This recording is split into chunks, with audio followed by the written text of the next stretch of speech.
Welcome to colors. So by the end of this lesson, you will be able to work with monochromatic color palettes. We'll talk a little bit about color combinations and stuff, but sticking to one, good place to start. So let's talk about a couple things.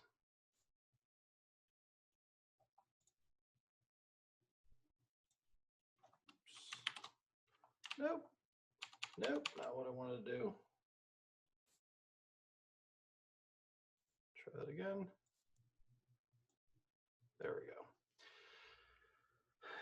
So three ways we can describe a color. We can talk about its hue. We can talk about its saturation. And we can talk about its lightness.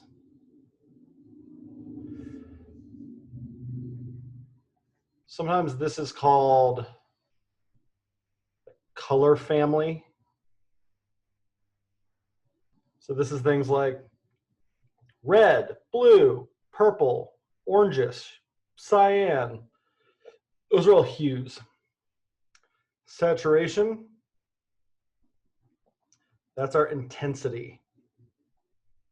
Actually, another way we could describe this is a circle. At 0 and 360, we have red. We have green and blue at 120 and 240. So this goes in a circle. Our saturation goes on a scale from 0%, which is gray, to what I'll call Ronald McDonald.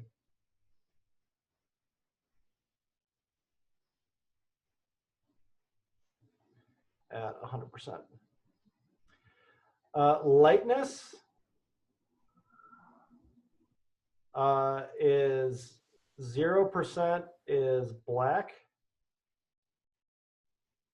100% is white. We can describe just about any color we want to this way. Pretty cool. So what I'd like you to do, I could tell you all about how these things work, but wouldn't it be more interesting if you explored it yourself? So we're going to open up a new tab in a browser and open up the DevTools. And let's play with this with the background color. How's about? So we could do something like grab the body.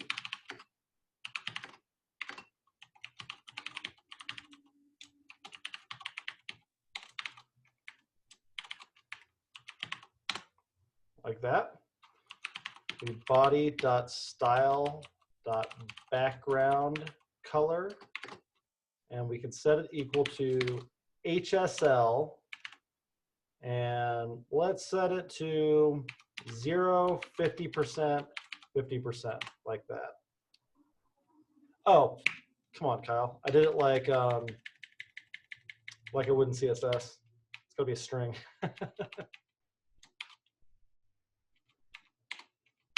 Cool, there we go. So now, having done that, we can element inspect the body and, oh, fuck you. Turned it into RGB. You can do it again. Cool, there we go. So you can take these things and you can actually use your arrows to play around with them a little bit. That's exactly what I want you to do. If it's just going to RGB it, you can just click right on the background. Inspect element, body, background, color, HSL, 0, 50%, 50%. Let's just take some time and play around with that a little bit. See how they interact. See what happens when you make something really light and really saturated, or really dark and really saturated, or desaturated, or try it with some different hues. You might notice some interesting things. Let's take a few minutes and just fuck around with this a little bit.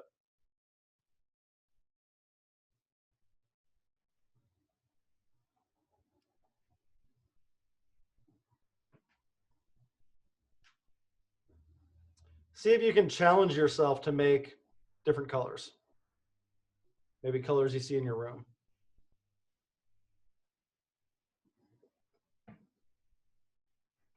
See if you can match the colors of like these highlights. See if you can make that purple happen, this blue, this gray. Play with it.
How did you guys get the blank page?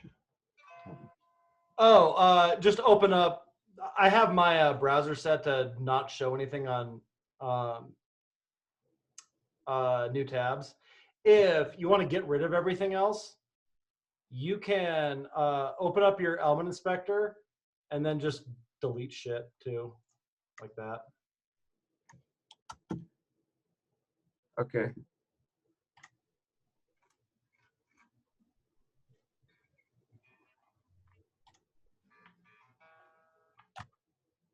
Like I probably don't have that in Chrome. Let's see.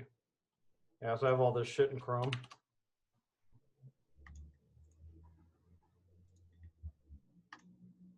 Element inspect it.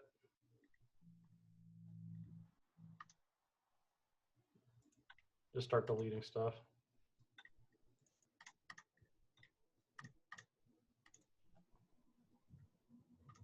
Let's see, can I just made a new like file and npx like servered it. You can do that too. You can highlight all of this stuff. Delete it.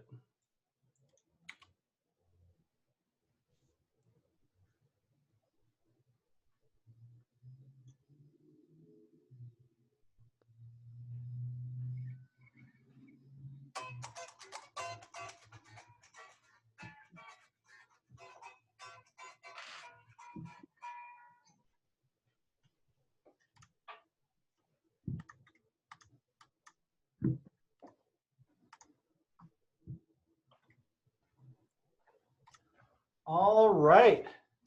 Any ahas come out of that?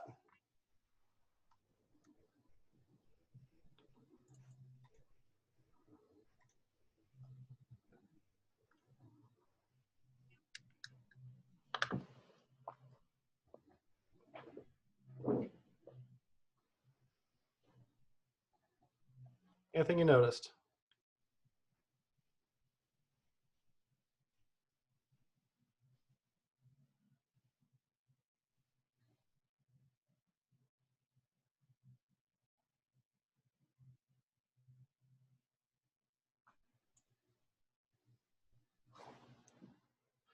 Let's say I'm trying to match this blue. So I'm going to get in the blue neighborhood. So that was 0 is red, 120 is green, 240 is blue. So let's say 240. And then I'm going to start rotating this hue. So like right now it's a little purple compared to that blue, which means that it's closer to the 0 side or the 360 side. So if I go the other way, that should start bluing up a little bit until it gets too blue. That's like cyan. Well, it's somewhere kind of in this neighborhood. Now the difference between these two blues is that this is way more saturated than this is. So I can up the saturation on that a little bit. Hey, now we're starting to get there.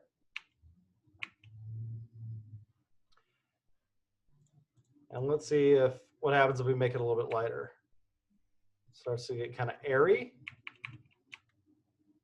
The other side starts to get pretty dusky.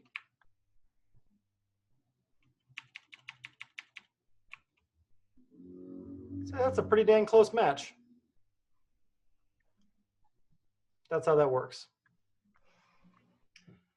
Ask me some questions about using the hue, saturation, and light model for colors.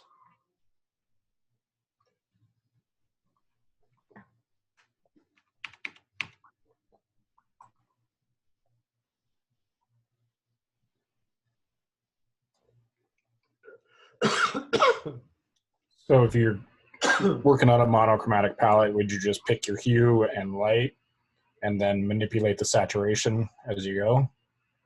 Oh, and alley-oop. So next thing we're going to talk about, we're building a monochromatic palette now that we know how to create these different colors. I'm going to introduce you to the design system that I use for this. Whatever the color you're using is, we're going to call that 5.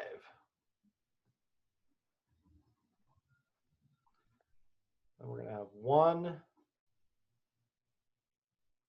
we're going to have 9 and 3 and 7 and 2 and 4 and 6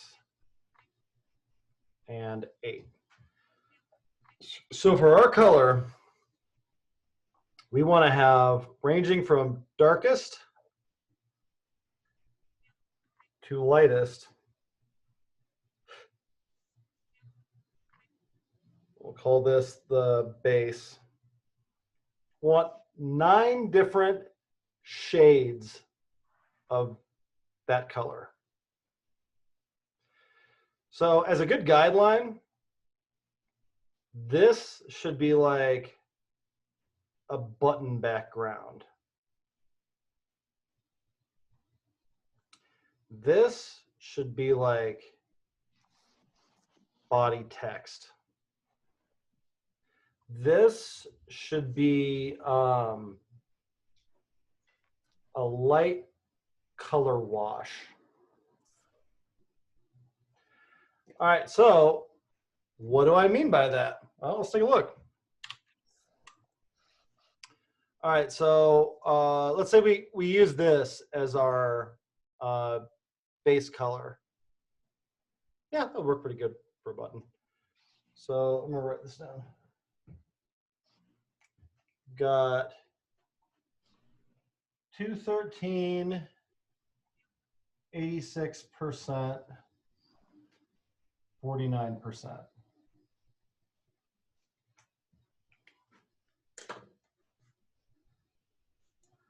Bring the color back to white. What if I make a new node in here? I'm gonna make this a button. That. And I'm going to put in I'm a button.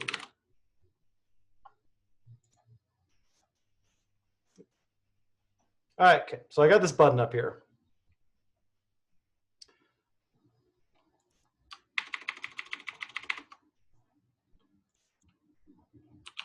I set the background color of that button to this blue color, which was 213, 86%,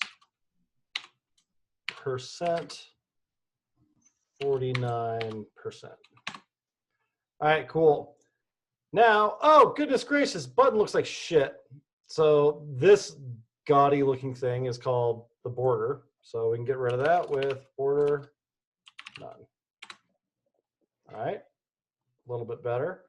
Now it's so flat, ugh, so tight. Add a little bit of padding to it. Too much. There we go. So this is a problem that I see all too damn much in student projects. That like really kind of darkish gray on this blue is hard as shit to read. So I got a couple options there. Easiest one is just to make it white. So I go over here and set the text color to white. All right, that's a little bit better. And that's very, very flat design kind of approach to that. It's not our only option though. But point of this was that works pretty dang good as a background color for a button like this. Let's see what would happen if I did it a couple different ways. So if I tried to make it too light, that doesn't work super great as a button, even if I put the little affordance on it.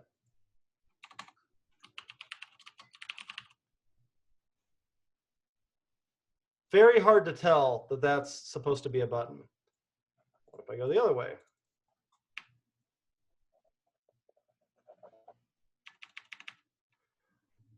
Also, kind of hard to tell that that's a button.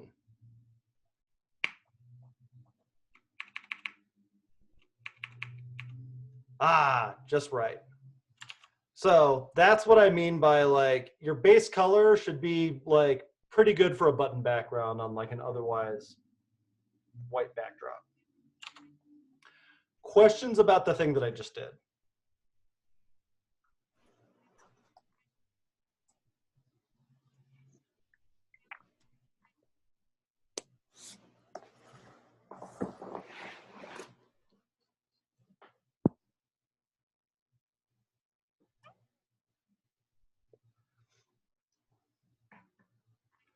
All right.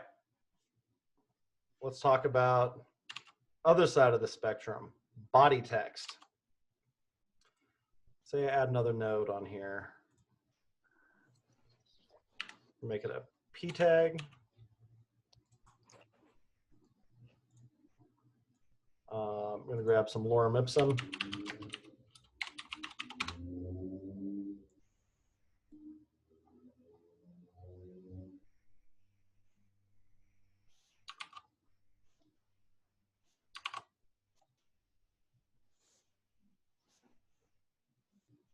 Okay, so I have some text on the page.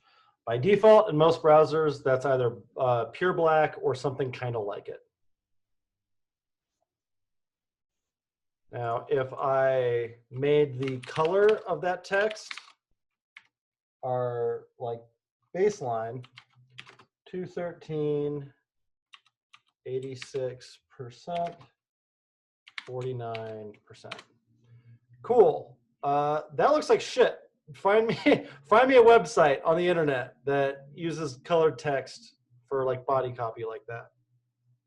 Doesn't work. Gets even worse if we make it lighter.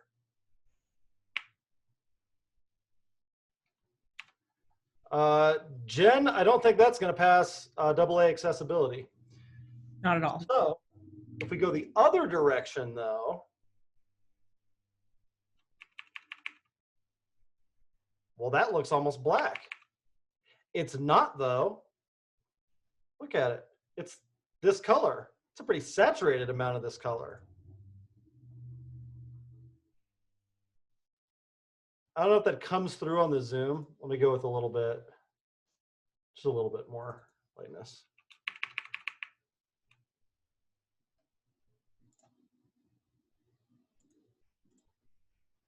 You see the difference?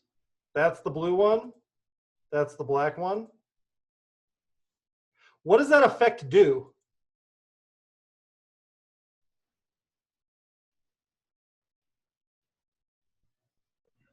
Makes it look more cohesive. Yeah, it really does. Zoom in on it. When it's black, that looks harsh. That's a lot of contrast. That starts to blend in a little bit more. I zoom it up, maybe I can knock it back down to like 10. If somebody just asked you what color that was, you'd probably say black. You'd be wrong though. That's black. This sits just a little bit better in there. That's kind of what you want for that.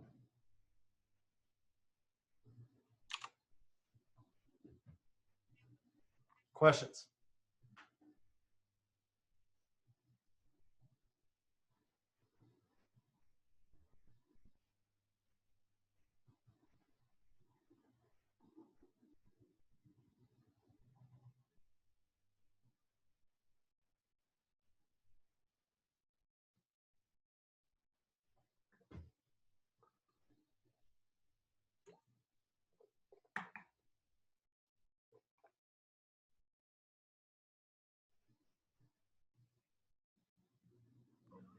How does this stuff, I guess, change when you don't have a white background? Like, what if you just pick Sure. a different colors to? So, well, let's see. So I said that our other end of this spectrum is supposed to be a light color wash. So let's take a look at what having a light color wash on this background might look like.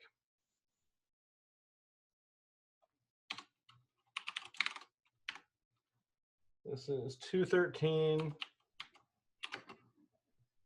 86%, 49%. Okay, so now we can't really tell the button anymore.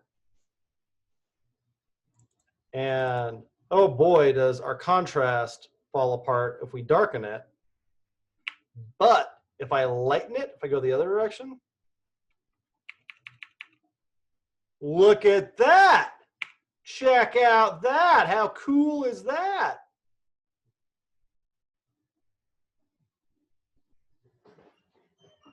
All of these are the same hue.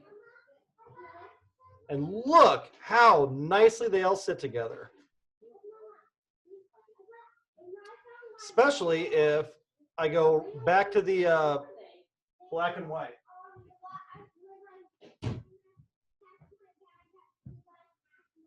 If I take that off, and that off, and that off, I get that. If I put them back, with one color, I've built this palette. And I can really top it off if I use that lighter one as the button color here.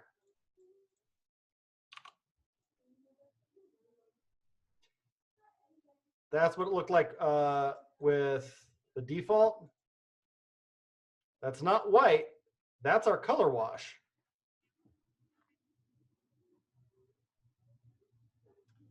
And now everything's got a little bit of unity. Sort of looks like it belongs together. So you've pretty much used the same HSL on all elements, but changed the hues and saturation. I kept the hue the same on all of them. All of them are 213. Okay, that's the color. So you kept the hue the same, Right. but you changed the saturation. I changed the Oh, yeah. lightness on all of these. These all have the same saturation also. Ah, Generally speaking, as something gets lighter or darker, you up the saturation. So we could probably get this even a little bit better if I knocked the saturation a little higher. Like it makes a smiley face.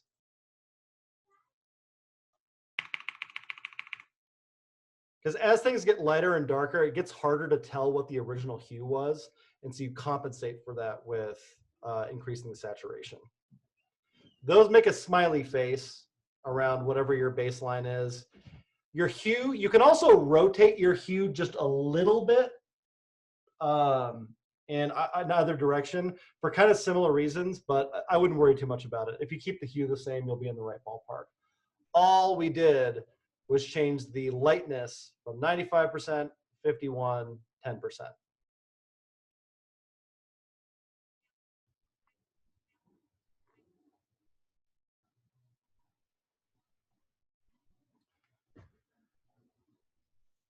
What if I make this, instead of being the background for the whole body,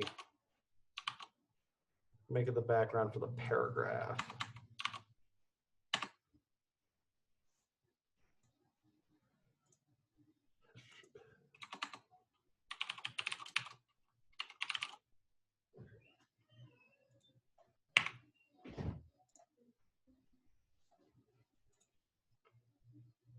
There you go. And that doesn't look half bad.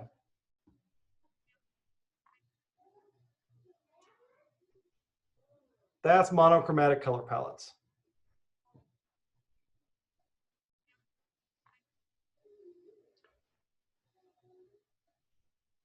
So when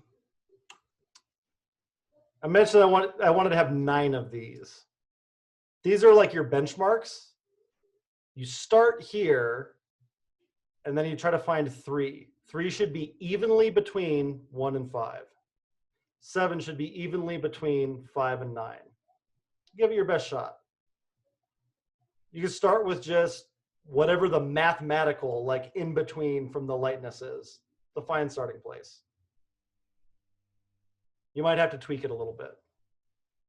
And again, usually you're upping saturation at the ends, which also might mean lowering the saturation in the middle. And so that's going to end up kind of smiley facing.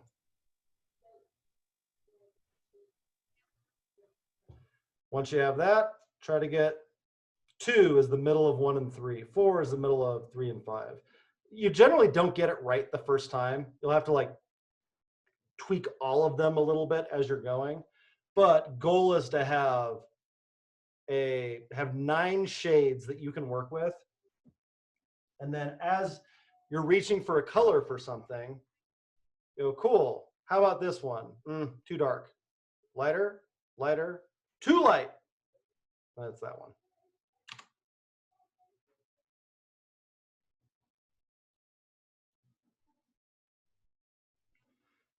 The most amateur hour mistake that budding designers will do is try to use too many fucking colors.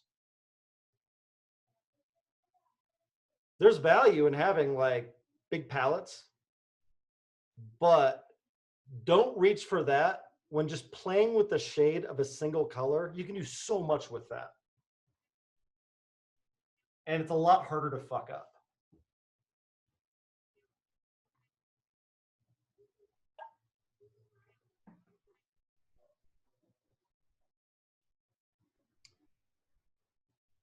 All right, ask me some questions about monochromatic color palettes and how you build them and stuff.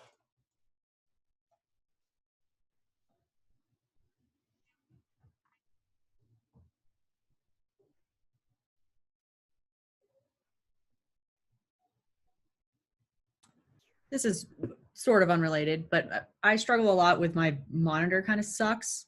Mm-hmm. Like it looks good on my screen and then I see other people see it and it looks like, Oh yeah. is that like something I can fix on my monitor, or do I need to like look for new monitors, and how do I get a monitor that doesn't suck? Sure. So, if you've ever been to a computer store and you go, God, I would pay $1,000 for a monitor. That's why. Now, you probably can do something with your monitor. Like what you do is use calibration cards. Mhm. So you have like a sheet that's printed with like precise color values, and then you hold it up against your monitor, and then you tweak settings on your monitor until they match the card. That's the pro way to do that.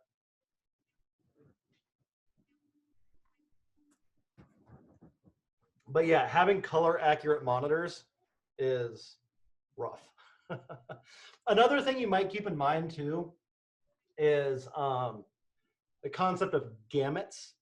So it's one thing going from your monitor to somebody else's phone to somebody else's computer monitor. There's always going to be a little bit of wrestling with which colors can be displayed and how they're displayed on different people's screens, because they can fuck up their own monitor settings, and they often do. And that's to say nothing of when you're going to print, when you're going for shirts. Like, so the idea of color gamuts is that so I'm gonna find some compared ones. So these different like triangle-ish things are what colors can be displayed on different things. And so what'll often happen is you have a badass looking red or really deep blue on your high-end monitor, and then you go print it on paper, and it's like falls a little flat.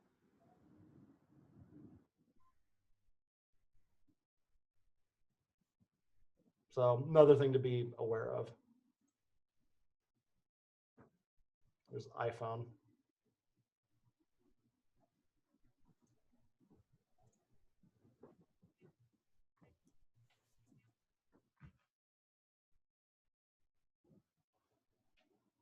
How often do you get a new computer, Kyle? Every 2 years, give or take. Really? Mm-hmm. Is that normal? Does that sound like a lot or not so much to you?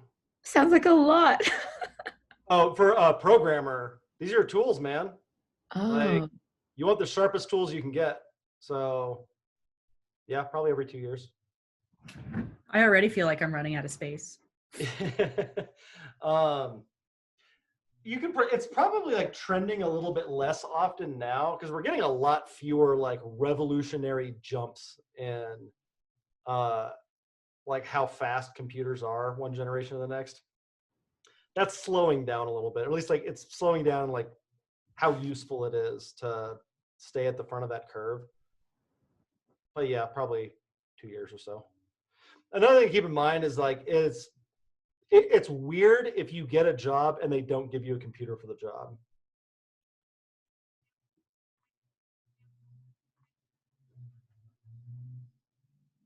But yeah, if you're at a company, I would expect that they would refresh your computer at least every 2 years. cool. Kyle, do you have any book recommendations on color theory? Yeah. If you read one design book, actually, hold on, I'm going to give you two answers. If you read one thing that will make your apps look less like shit, Refactoring UI. This book is a miracle. It is the most like highly practical collection of just like pure advice for not making your app look bad. Anybody who's in the capstone dry runs yet? Oh, I'm not on Twitter. Anybody who's in the capstone dry runs, this is the thing I was talking about, where like instead of labeling everything and like essentially just matching whatever your database model is, you're not bound to visually present it the exact same way. Using fewer borders, that's another like amateur hour thing that I see all the time. So if you got one like book to just make your apps look better, refactoring UI is it. If you want to learn about design theory more broadly, the book is Design for Hackers, Reverse Engineering Beauty by David Kadabi. This goes into not just color, but type and layout and lots of other like timeless design principle kind of things. And it's written for programmers. Both of them are super good books.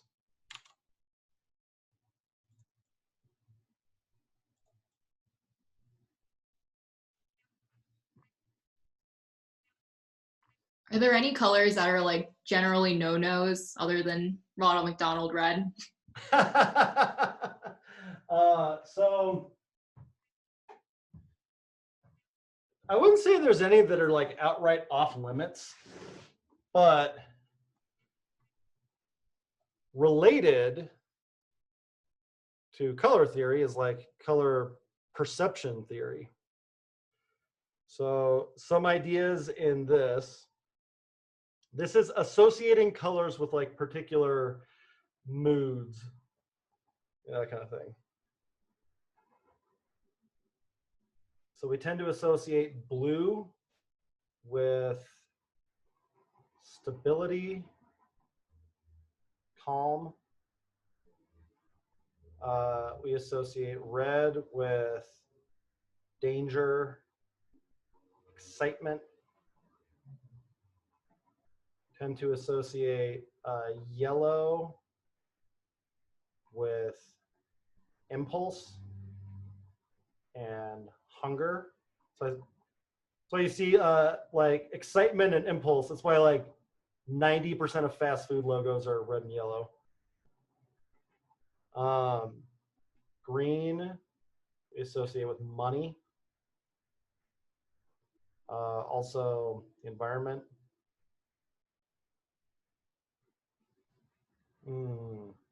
Brown, earth, grounded. So some other ones, pink is not serious, fun. Like, think about how differently T-Mobile presents itself from all the other cell phone companies. That is like spot on use of pink. Let's see, gold, luxury. So a couple notes on this. This is like not super scientific. It's very like it's very impacted by culture also. Like green isn't what anybody in any culture at any time would associate with money. But still ends up forming a pretty good baseline for making choices about this kind of stuff. So let's see. Another thing to keep in mind is that you want to communicate these things. So like blue, stability. All right, well, banks should be blue then. Okay, but if every single bank has blue as like the main color in their palette, boy, can you look really different and stand out a lot by going red, cough, Wells Fargo, cough, KeyBank. Also, I don't think it's like an accident that KeyBank and Wells Fargo are both like shoot a little bit more fast and loose than Bank of America, US Bank, places that have blue as the main color in their, banks that have blue as the main color in their thing. So those are like the kinds of things you want to keep in mind. What does somebody come loaded with, expecting out of your palette? And do you need to differentiate yourself somehow?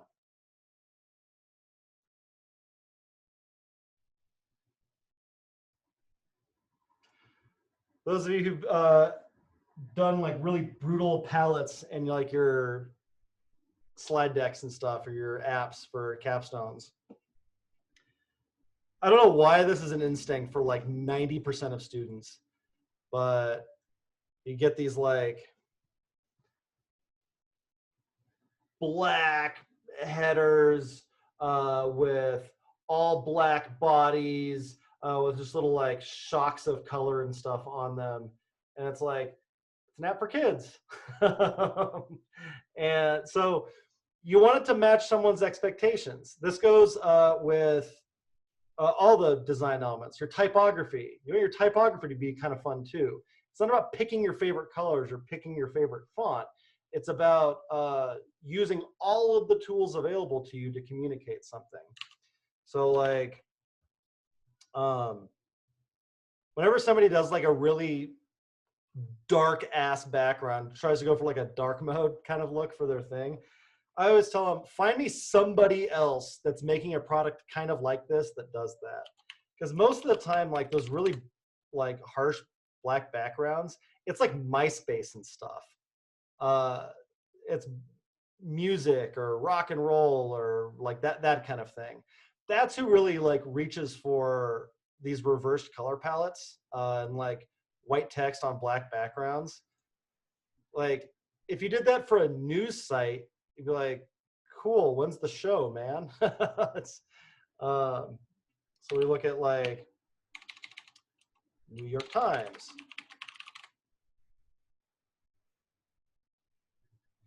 So they also have a white background with black text. It's probably the wrong day to use New York Times as an example. But look how like serious, formal, they have their old-timey thing. That's not an accident either.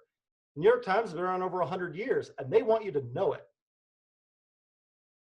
They've been using these Fraktur scripts since that was common. They probably had metal plates for those.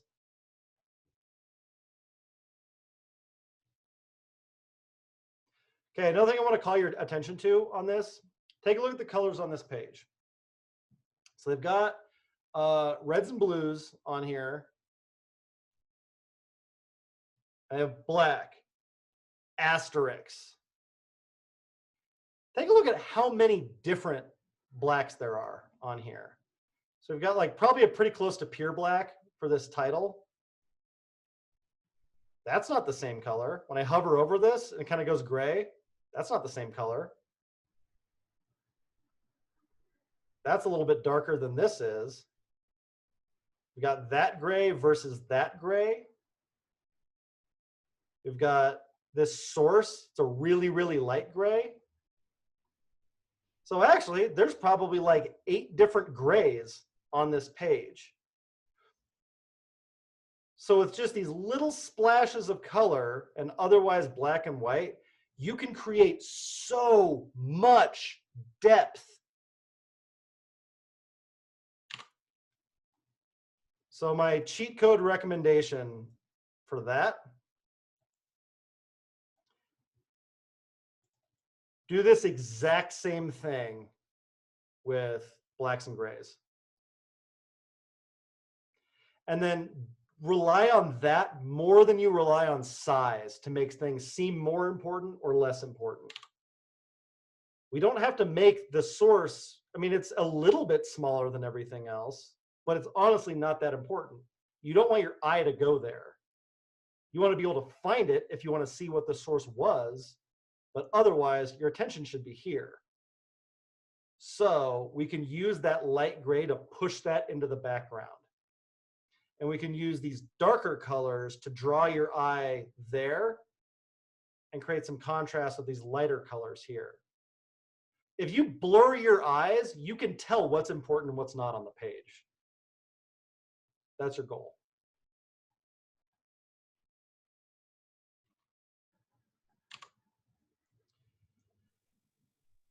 Other questions about colors? Yeah, Kyle, I do have a question actually. So like, you know, the correlations that you kind of drew out between the colors and stuff, one of the really big companies that I started to think about, because we're talking about banks and stuff, Mhm. but like Apple is one of the biggest companies in the world, right? Yep. And like most of their stuff is black and white. Yep. There's a good reason for that. One of the reasons that they do that is it is immensely difficult to hide bad design with black and white. Like, it's hard to do it on the web. It's hard to do it in print. It's hard to do it in manufacturing. In manufacturing, if you have something that's white, every single imperfection shows up. And so having that be the main colors you use is a flex.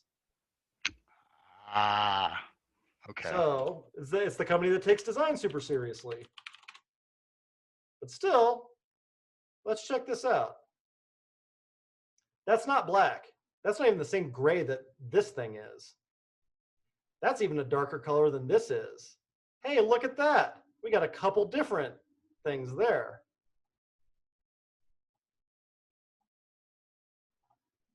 They've got a little bit of color.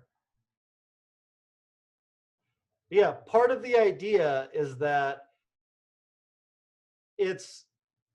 they're such a design forward company that if their typography game isn't tight, if their layout game isn't tight, if any deficiency shows through, if you're taking all these other tools off the table, a couple different grays here, making lots of hierarchy. So yeah, they're showing off. Now, it's worth noting that it used to be you get an iPad, you get a MacBook or something like that, white was the color. And then Steve Jobs died and they put the COO in charge. Ops guys aren't design people. Ops guys, they're trying to get costs down. And so Tim Apple goes, why don't we do space gray for everything? And you know why? Because it hides imperfections in the manufacturing process. Also kind of gets away from the flex that they were trying to do with how tight their quality control was. Okay, that makes sense. Thank you.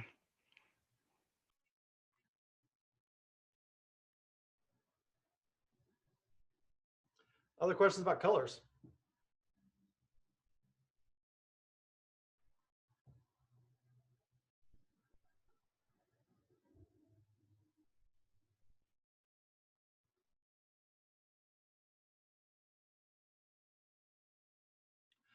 One more trick I'll show you.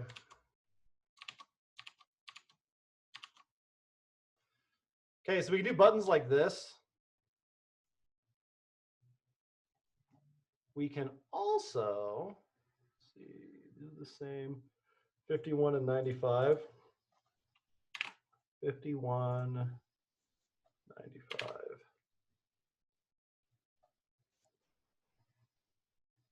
Try doing something like this the next time you're inclined. Okay, so like what I'm saying here is that this button is less important than this button. Darker stuff, your eye goes to more.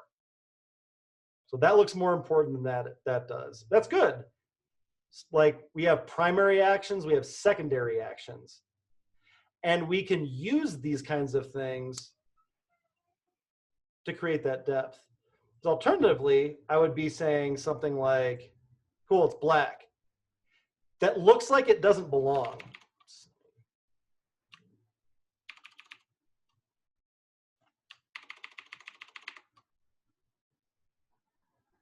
Doesn't sit on it so good. That looks like it belongs. And especially if I went a little bit darker with that.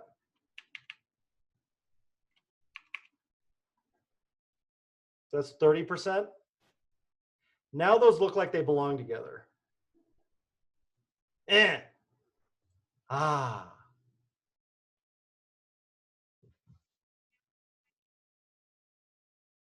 All with just one damn hue.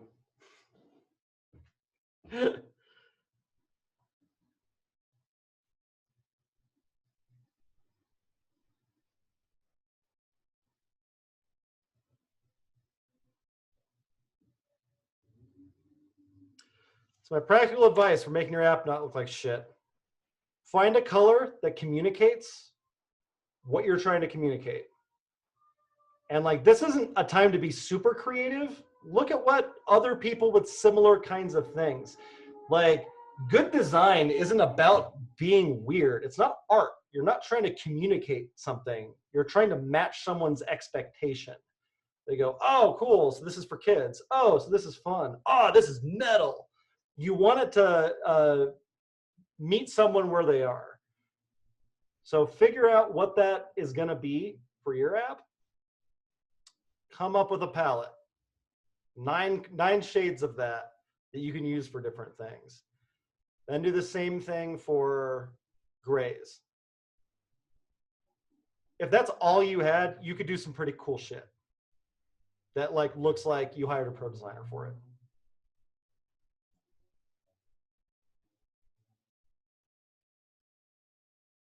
Awesome. I hope that was helpful.